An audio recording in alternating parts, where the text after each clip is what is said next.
ягоды. Ну, мало уже, все собрали. Ну, можно набрать. Можно набрать, все равно хочется, набирать можно уже. Все, все равно не соберут. Немножко ягод тоже хочется, и покушать хочется, и на природу охота. Пока лето. Лето ждешь. Так ведь?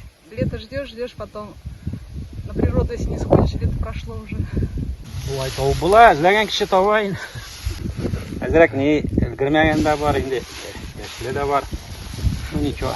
Для культурного провождения балаларға шында природу показываем. Объясняем, какая трава нужна, какая не нужна. Желек ізесен тауып бұла енді. Орны білен. Бұла жерға бұла. Туғыз толы болынша, мұна бір 2 сағат елейбіз. Бұла нормальный жела. Жилекне ибетирсенен қоты яратабыз. Ибетин бұлақша жилегіне қорағанда бұл мороженый да тәмлі, же вареньесі да бек тәмлі бұл. Же ең матыр вақыт енді. Орманға бір шығу аның бір қызырлық, оның иснәулері, оның қоғасы. Біз бетіне бар бір қыш бойына келіп шықмаймыз, сирек шығамыз орманларға.